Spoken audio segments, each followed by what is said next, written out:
Oh, glória a Deus, louvado seja o nosso Senhor e Salvador Jesus Cristo. Bom dia, meus irmãos, bom dia, meus amigos.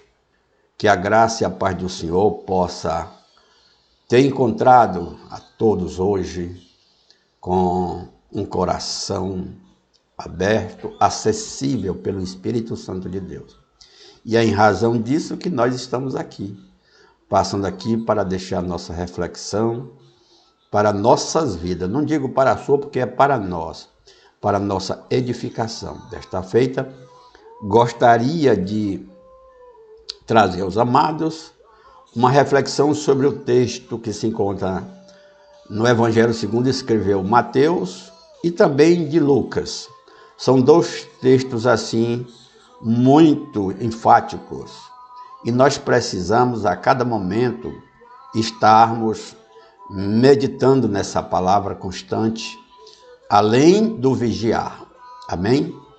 E os textos, Mateus 26, 53, Mateus 26, 53 e Lucas 18, 30. Olha o que diz o texto. Vocês acham que eu não posso pedir a meu Pai e Ele não colocaria imediatamente à minha disposição mais de 12 legiões de anjos? Muito bem. E o livro de Lucas diz também: e perguntou-lhe Jesus, dizendo, qual é o teu nome? Ele disse, Legião, porque tinha entrado nele muitos demônios. Meus queridos, essa questão de legião, é necessário nós entendermos que o fato de Jesus colocar aqui a condição de ser colocado à disposição dele mais de 12 legiões de anjos, significaria que seria milhares de anjos para poder lutar pela guerra, pela batalha a favor de Jesus. Já no livro de Lucas, no capítulo 8, o demônio diz que o nome dele Legião, porque eram muitos, e de fato o eram. Uma legião,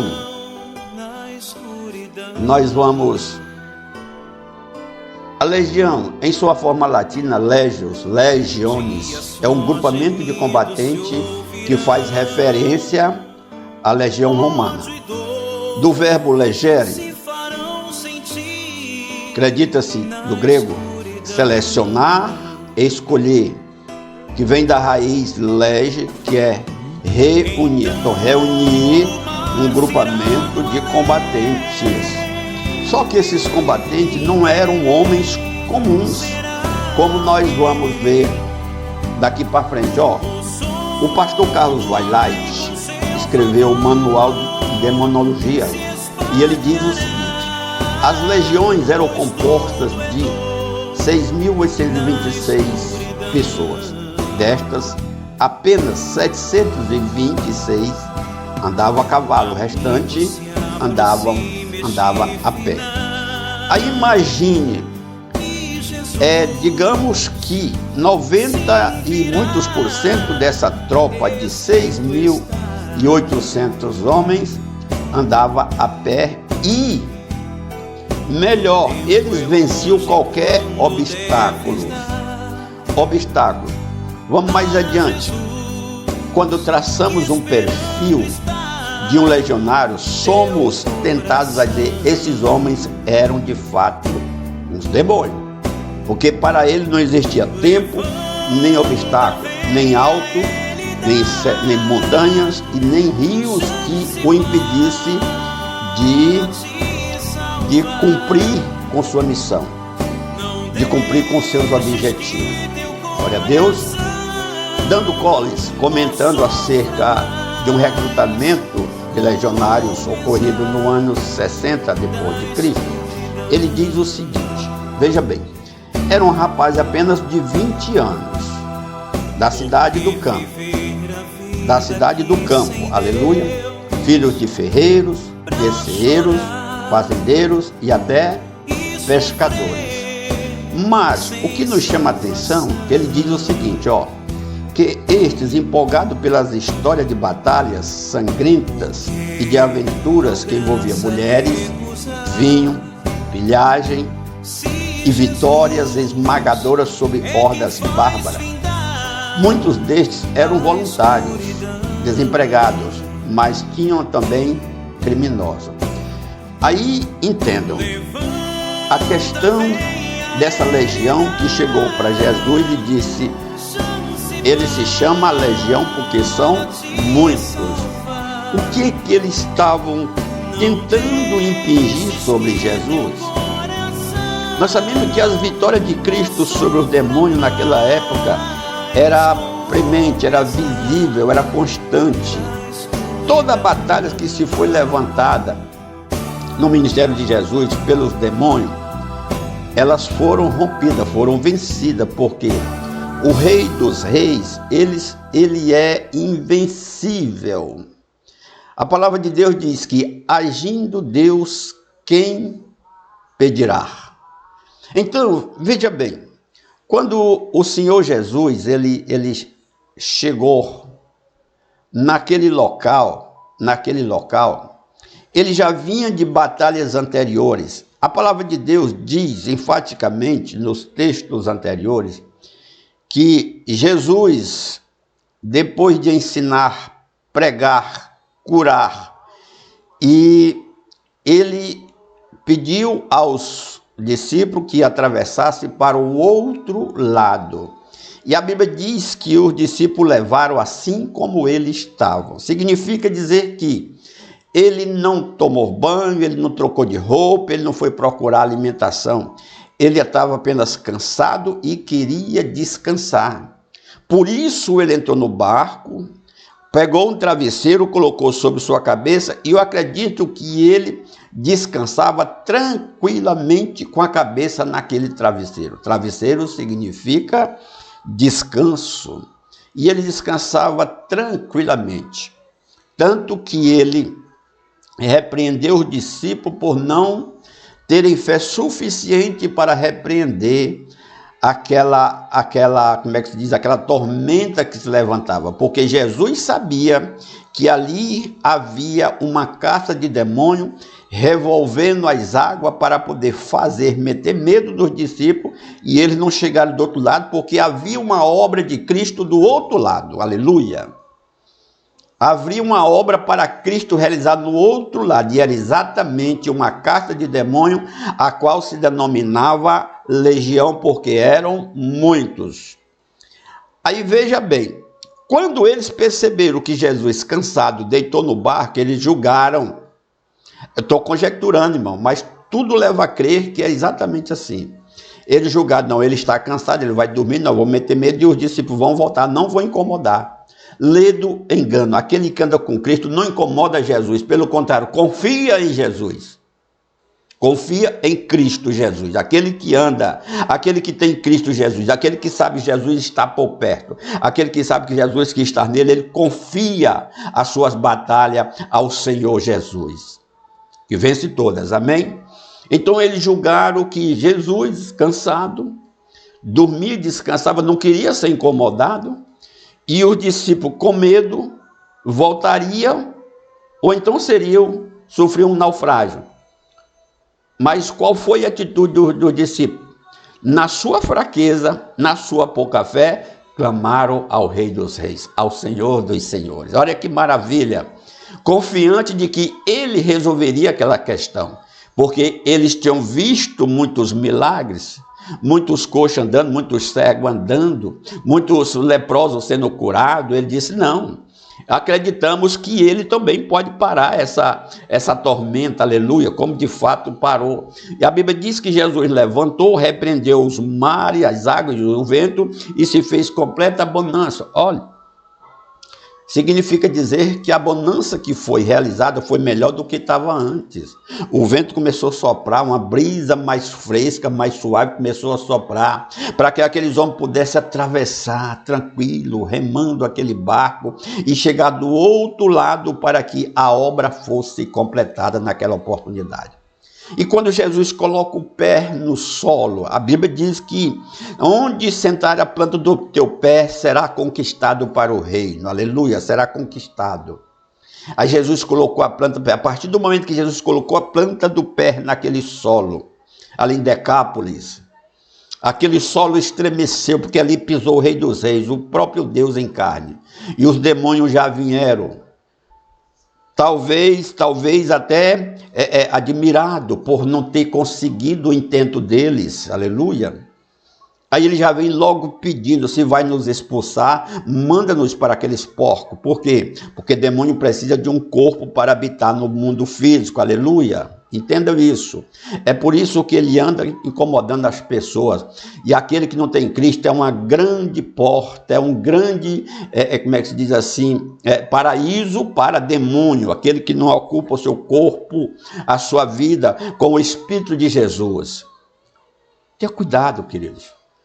Convide Jesus para habitar em você, para que outro espírito imundo não habite, para que seja Ele o Senhor da sua vida, para que seja Ele o Senhor das suas decisões, da sua vontade. E Jesus coloca o pé ali, os demônios já vêm se ajoelhando, pedindo misericórdia. E o mais humilde, o mais bonito que eu acho é que Cristo atende o pedido dos demônios. Amados, escutem só. Demônio está nesse mundo não é para fazer o bem. Ele não faz bem a ninguém e bem algum. Ele só faz o mal. Mas eles pediram a Jesus que não os expulsasse e não os lançasse no lago, no poço do abismo, que é o local de fato onde eles serão lançados. E Jesus atendeu o pedido deles. E quando Jesus pergunta, qual é o teu nome? Ele diz, é legião, porque eram muitos demônios que estavam sob aquela... Olha o quanto uma pessoa pode ser tomado em uma possessão demoníaca, meus irmãos. Olha o cuidado que nós temos que ter conosco, com nossos filhos. Não permito que as coisas estranhas que aconteçam dentro da sua casa se tornem coisas normais. Porque é assim que os demônios entram, através daquilo que você acha normal. Mesmo sendo estranho, você acha normal e deixa correr. Repreenda, ore, convide o seu filho, a sua esposa para orar com você. Vigie, o Senhor disse aos seus discípulos. Vigie e ore para que não caiam em tentação, para que não entrem em tentação. Aleluia, meus irmãos. Então, meus amados, aí, o que acontece? Quando ele levantou aquela tese de que eram muitos, porque, observe que alguns tempos atrás, um anjo do Senhor, numa noite, havia matado mais de 185 mil homens de um exército adversário. Mais de 180 mil homens de um exército adversário. Um anjo. Aí, como Jesus, como Deus, como o Senhor impingiu essa derrota tão tremenda em cima dos demônios, ele disse, não, agora nós vamos nos levantar em legião, em quantidade. Pode ser que assim a gente consiga, mas é lei do engano. Quanto maior a batalha, maior é a vitória. Quanto maior a circunstância, meus irmãos, maior é a vitória que Jesus tem para com você. E diante desse fato, meus queridos irmãos, diante desse fato, a Bíblia diz que somente a presença inesperada de um legionário em um local gelava os espíritos. Olha o nível de temor, o nível de gravidade, o nível de medo que esse povo metia na sociedade naquela época. Um legionário no local, a presença dele causava temor aos espíritos. As pessoas gelavam, tremiam. Imagine uma quantidade tão grande de homens assim, porque era assim que eles eram. Eles eram treinados assim. Eles feriam uns aos outros para poder acostumar com o sangue. Isso era coisa normal para ele, ver sangue, ver as pessoas sangrar. No próprio livro do Carlos Wailaert, ele diz que para impingir, ele comentando, impingir um aviltamento sobre outro guerreiro que sofresse derrota, eles faziam ele sangrar. E no treinamento dele, eles faziam, eu acredito que eles submetiam pessoas como instrumento de treinamento para ele, para poder ver sangrar. E nas batalhas, nas lutas, o prazer dele era fazer as pessoas sangrar. Eram gente difícil, ruim, violenta, verdadeiramente. E é em razão disso que ele se levanta e diz que é uma legião que está sobre aquele homem. Mas, como eu disse antes, eu repito, quanto maior é a batalha, maior é a vitória. Não se preocupe que essa batalha que você possa estar enfrentando, eu não digo só no mundo na enfermidade, eu falo financeira, social, familiar. Se ela está grande, é porque Deus está dizendo, a tua vitória está vinda, a tua vitória é premente, a tua vitória está diante de ti. Invoca o nome do Todo-Poderoso. Aquele que tu acha que está dormindo, ele está atento à tua voz, ao teu pedido, ao teu clamor. A Bíblia diz que uma mulher, a cananeia, andou atrás de Jesus por 3 dias, Jesus nem tchou para ela. Mas quando os discípulos clamaram, Senhor, manda ela embora, que ela vem nos incomodando há 3 dias. E o Senhor se vira para aquela mulher, não manda ela embora, mas diz, não é justo tirar o pão da mesa, da boca dos filhos para dar aos cachorros. E aquela mulher se humilha, pela fé ela se humilha. E Jesus diz, pela tua fé, seja feito segundo a tua fé.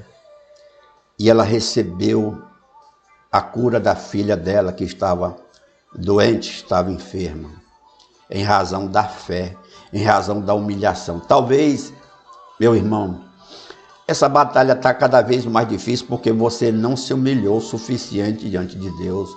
Você não ora, você não clama, você acha que pode vencer. Deixa o medo, deixa a vergonha, deixa a humilhação de lado e chegue-se para Deus e conte a sua história. Aleluia. Ele está pronto. A palavra de Deus diz que Deus não dormite nem pestaneja. Ele está tendo, mas ele quer ouvir, ele quer você, quer que você chegue para ele e diga. Amém, meus irmãos? Não importa se algo está se levantando, dizendo que é grande, que é maior, não há nada maior do que aquele que está em nós. A própria palavra de Deus diz que aquele que está em nós é maior do que o que está no mundo. E se você habita verdadeiramente o Espírito de Jesus, clame a Jesus para que ele possa lhe libertar. Amém? Glória a Deus. Eu espero que essa mensagem fique no seu coração, na sua vida. Que Deus os abençoe em o nome de Jesus Cristo. Amém?